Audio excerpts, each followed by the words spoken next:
going to give this lady the introduction that she deserves. So, we are so excited to have Senator Elizabeth Warren in the House. Yes, we are. I want to say a couple words about what makes this lady so special. In the first term in office, she's become a leader in the Senate. She shows other Democrats how to organize, how to fight, and she shows every day that the way to win is to talk about the issues that matter most to people, the issues that keep them up at night, the issues they talk about at the dinner table. She is leading the way. She is showing Democrats how to fight back, and she is leading the resistance to Trump and the Republicans. We are so lucky that she is on our side. We are so lucky that she is in the fight right now and leading the way. And with that, the senior senator from the Commonwealth of Massachusetts. Thank you. Whoops. All right. Hello, progressives. Yeah. All right. Okay, you guys sit down. Let's talk for a minute. So I understand we have 300 progressive candidates in this room. Is that right? Oh, fantastic. Fantastic. Well, let me start by thanking all of you for being here. Let me start by thanking all of you for what you're about to jump into. I also want to thank Stephanie and Adam for getting us started on this amazing journey. Thank you, Stephanie and Adam. Fantastic. And Lucy Sedgwick, who helped put all of this training together, and her entire team. And Sarah Badawi. Where are you, Sarah? Where's Sarah? Where is she? There she is. Sarah has a special. She's now at PCCC. But before she was at PCCC, she helped get me elected. She was part of my campaign. So thank you, Sarah. Okay, so if I really tell it true, the answer is PCCC. Everybody at PCCC helped get me elected. And for that, I will always be deeply grateful. So thank you all. Thank you. You know, so when Adam asked me to come over and talk to all of you, my first answer was yes. And they said, well, let me tell you what I want you to talk a little bit about. He said, I just want you to talk a little bit about the beginning, about running for office, and a little bit about what it was like, because you're going to be talking to a lot of people who kind of have their toes on that line and are starting to think about this. So let me set the stage for you a little bit. My life goes a very long time before it ever even occurs to anyone that I should be running for office. I'm serious. All I ever wanted to be was a school teacher. I ended up teaching first in special needs kids in public school. Can we hear for public school teachers? Yes. And then later ended up going to law school with a baby in tow and had another one on the way, and ended up teaching again. This time I traded in my little ones for very tall people. I had law students that I taught for many years and did a lot of research about what was happening to working families. This is what got me all the way into this. What was happening to America's middle class? What was happening to people who work hard, who play by the rules, and who just keep drawing the short end of the stick? And year after year after year, the research I was doing was just worse. And an America that once built a lot of opportunity had become an America that was now, year by year, shrinking opportunity. And this just couldn't be right. And so when the big financial crash hit in 2008, I got this call from Harry Reid, who was then leader of the Senate. And he called, and this will tell you how sophisticated I was on politics. He called and he said, "This is Harry Reid." And I said, "Who?" "Harry Reid, leader of the Senate." And I said, "Right." And he asked, "Really?" And I had students coming over, a barbecue delivery at that exact moment, and a golden retriever. I was trying to keep away from the barbecue. So, and I'm on the phone with Harry Reid, and he said, "I need you to come down to Washington, and I want you to head up this oversight committee to try to get some accountability as we bail out the big financial institutions." And I just tell you, I had exactly one response, and it was yes. My country needed me. We were in a crisis. And I didn't even know what it meant. I hadn't even looked up the statute. And if the statute had said, when I looked it up, it means you come down to Washington, you spend a lot of time mopping floors, I just said, well, if that's how I'm needed, that's what I'm going to do. Because I really felt this, it's all hands on deck at this moment. So I spent about a year and a half doing that. In that, gotten into the fight over Dodd-Frank, pushed really hard to get the Consumer Financial Protection Bureau passed. Yes! Yes. And then, under a lot of encouragement from folks like PCCC, had ended up spending a year setting up the Consumer Financial Protection Bureau. But now it was the summer of 2011, and you know about pre-approval on credit cards, you know how they say you've been pre-approved. So I was pre-rejected by the Republicans in the Senate. They had said to President Obama, it doesn't matter who you name on CFPB, but we just want to be really clear. If you name that woman, we will reject her. She will never get confirmed. And so the president had said, you know, who do you think we should do? We found Rich Cordray. He was fabulous. I was totally in favor of that. Rich is my man. Excellent. I went back to Cambridge, and what I was going to do is I was going to start teaching school. And August 1st, 2011 is literally the first day that I'm not on the government payroll. I'm back in Massachusetts. And different people had said, and there had been a little bit in the papers, oh, Elizabeth Warren should run for the Senate. Yeah, right. I have never done anything like this. And Adam and Stephanie came over. And it was one of those really high-powered meetings. They could have either lemonade or iced tea. Cookies were not on the menu. And we sat on the back porch. And we talked about what it would mean to run in a big national Senate race. Can I just add here what it would mean to run against a Republican who was now an incumbent and had all those advantages, who had a 65% approval rating, who had $10 million in the bank, and a promise of whatever you need from Wall Street, and who had a pickup truck and was cute. Like, damn, you know? In fact, there were a lot of Democrats around Massachusetts who might like to go to the Senate, but they looked at that and just said, yeah, I could do that, or I could walk into a buzzsaw, you know? So Adam and Stephanie and I sat on the back porch, and we talked about our work. We talked about what was involved. Adam talked more about PCCC. Of course, I was familiar with the work, because PCCC had been really engaged in helping us get a Consumer Financial Protection Bureau. Yay again. Yes. And helping me while I was setting it up and kind of getting people engaged in the set of issues.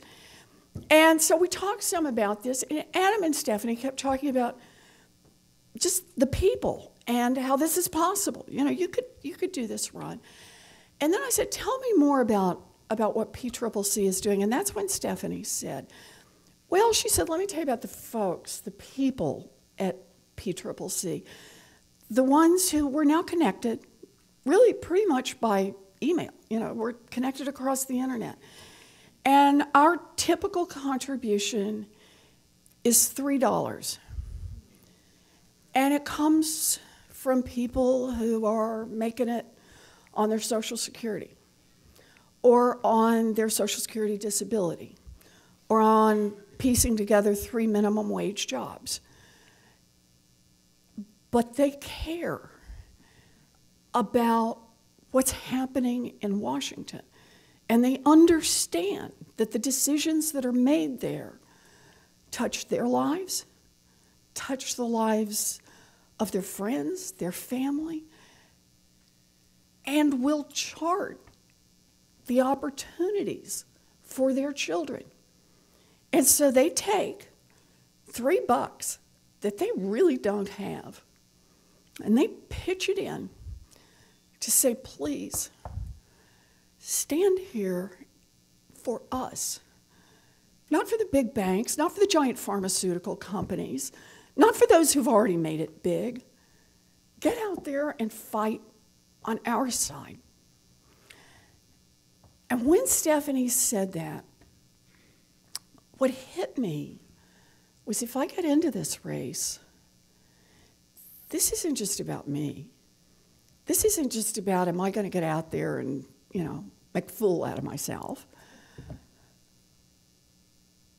It's about all the people who are going to invest in me, who are going to send in their $3, who are going to follow me, who are going to read, who are going to make phone calls for me, who are going to talk to their neighbors about me. Because I'm a little sliver of the hope they're putting together for the future. And I'll say this to all of you. It was the single biggest responsibility of running. It was not anything else.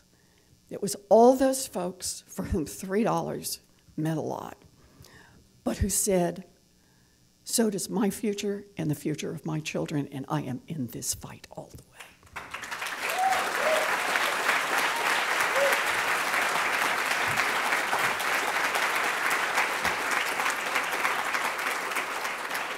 So, Steffi and Adam said, if you will get in this race, we will be with you every step of the way. You will never be alone. And it's what I learned about running. You can't do this by yourself. Nobody can do this by yourself. You've got to have a lot of people with you. And PCCC was there every step of the way, just like they promised. Thank you. Sure.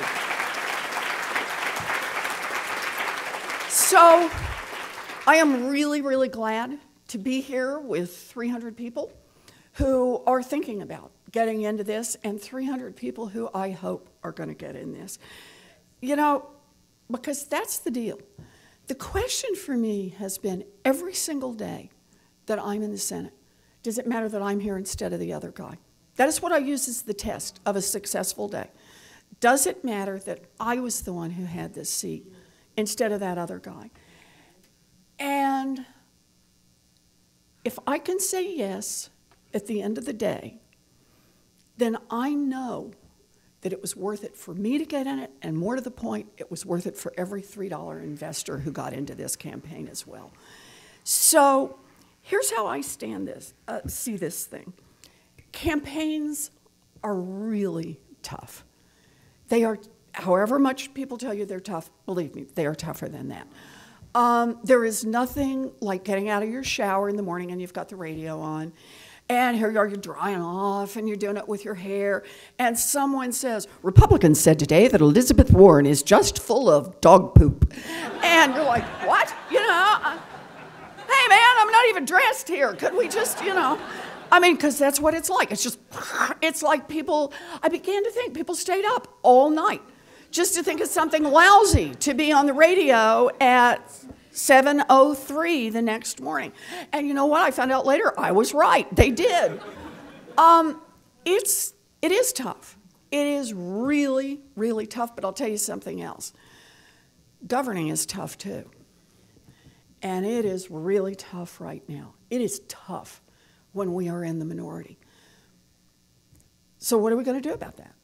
I mean, really, you can whimper about it. We can whine about it. We can hang back. We can say, that's just too hard. Or we can get in this fight and fight our hearts out, and that's how we're going to make real change. That's why we are here. You bet.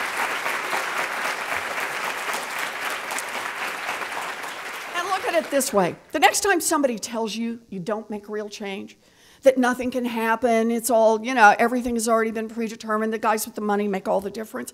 Let me do two really quick ones. And the first one is, as I love to mention, that little Consumer Financial Protection Bureau, because keep in mind, right, back during the financial crisis, we didn't have it at all.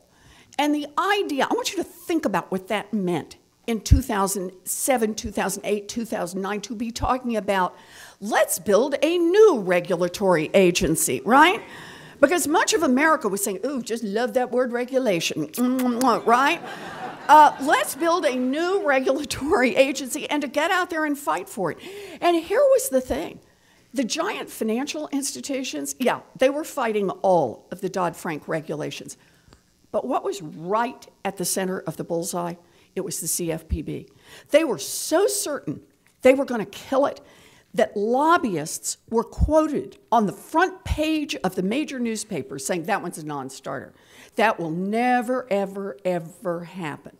They spent more than $1 million a day for over a year to kill off that little agency. Anyone want to guess how much money we had on our site? $8.22.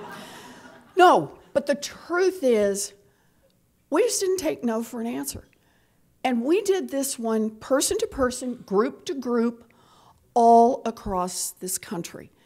And ultimately, when Dodd-Frank made it through, it had not just a little placeholder and it said, oh, it's going to be something, it's a little study on consumer blah, blah. No, it was, this is the point, a strong, tough Consumer Financial Protection Bureau that had real power to start leveling the playing field between hardworking families and giant banks. Yes, that's what we got.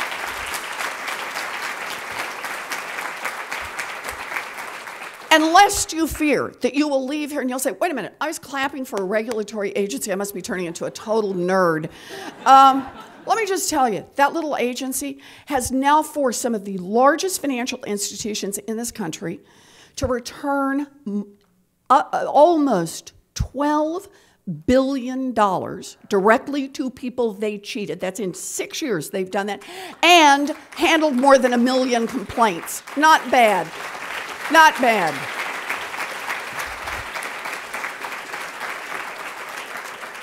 It's not perfect yet, but there are millions of people out there right now who are not getting cheated because that little agency is out there. And I'll tell you, I think that's the #1 reason the Republicans hate it. It's government that works for the people and proves that government can work for the people. So yes, you bet, it makes a difference. And I'm going to tell one more quick story around this. You all know we had to move things around. I'm in here. I'm going to be pulled out. We're pulling a meeting right now, a caucus meeting again, over health care. But I want to remind everyone where we thought we were the day after the November elections. Man, you looked around following the November elections and realized the House had already voted 60+ times to repeal the Affordable Care Act. The Senate had already voted to repeal the Affordable Care Act, and President Obama had to veto it. And Donald Trump had said at least umpteen bazillion times, I count the same way he does.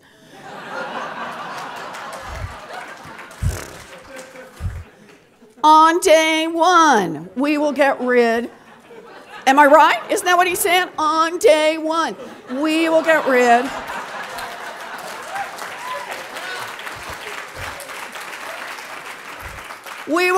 of this terrible, terrible Obamacare, right? That's what he said, right? Day one came and went, and it didn't happen.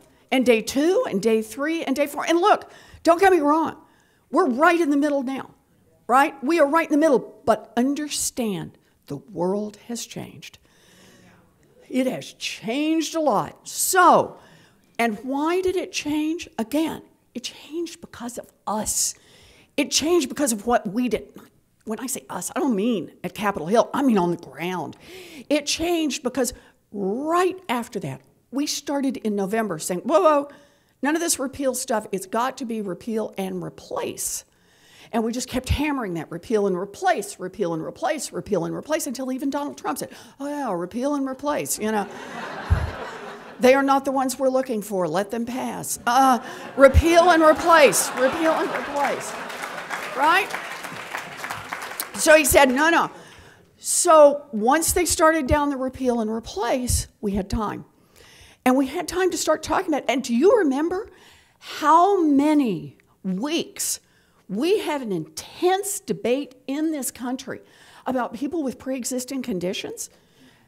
And who knew that it was Obamacare was the reason insurance companies couldn't discriminate against people with pre-existing conditions, right? Well, here's the deal. Before, not very many people knew that. But once we got into that fight, now all of America knows it. And here's what shifted. And America wants that. America doesn't want a health insurance system anymore, where insurance companies get to say, oh, wait, that baby was born with a problem. We're not taking it. Right? Oh, you have high blood pressure, we're not taking her, right? They don't want that world. They don't want a health system that looks like that. And piece at a time, we have had a conversation with America that has caused America now to say healthcare is a basic human right. And that is a huge difference. You bet. That's right. That's right. So look, that's what I believe it means, to run for office, and once you get in office, to use your office. For me, it means we get out there and we speak from the heart about what we believe.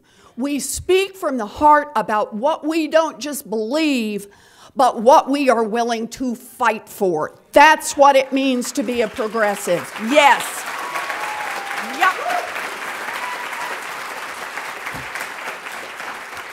So, let's do a little of this. This is the fun of being together, you know? No, I'm serious about this. This is the reason we come together in groups. Yeah, we do a lot of things online, but we come together as groups. We come together as groups because it gives us a chance to talk about the things we believe in and to talk about the things we are willing to fight for. So let's just say that one to begin with, and that is that healthcare is a basic human right. How does Medicare for All stand for everyone? How's that work? Does that work? Yeah. We're going to fight for that one? All right. Good. Good. Good. Yeah. Hi, people.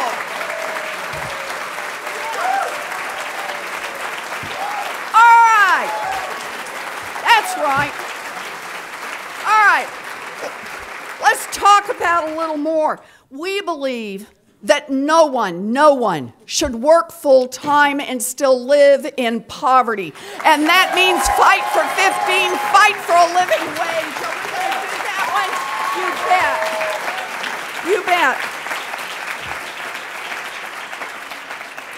You know, we also believe in some basic accountability. We believe in a world where no one, not the biggest financial institutions, not the biggest Wall Street banks, should be able to cheat people and walk away. And when CEOs break the law, they ought to go to jail just like anyone else. Yeah, we'll fight for that one. You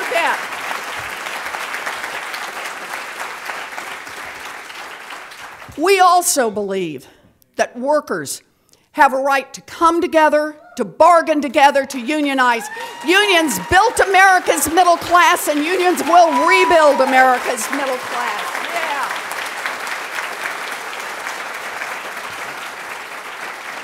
Oh, and one we've been having fun with at PCCC, you bet. We believe that every kid should have a right to get an education, debt-free college for all of us. Yes.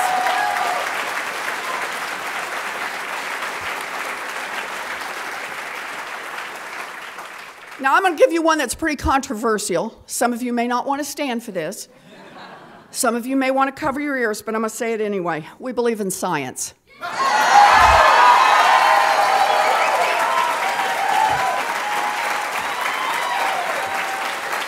Yeah. You bet. We believe that climate change is real and that we have a moral, ethical obligation to preserve this planet for our children and our grandchildren. Yeah.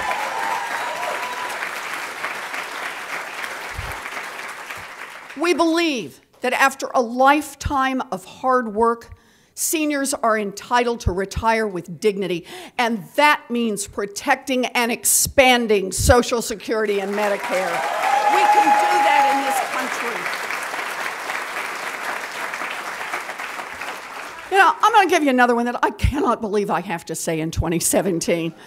But boy, do they keep reminding me about this on Capitol Hill, the need to say this. We believe in equal pay for equal work and a woman's right to decisions over her own body. Yes. And we're fighting all the way for Planned Parenthood. They will not go down. That's right. We are in. We are in.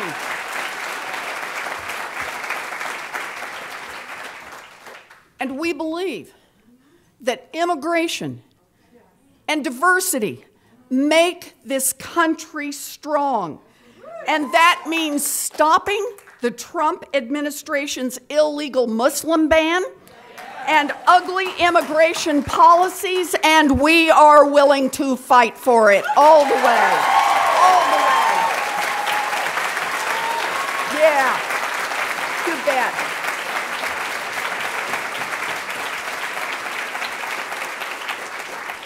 And we believe that racism and sexism and homophobia have no place in our democracy, that Black Lives Matter, that this is what makes us a great nation. Yes.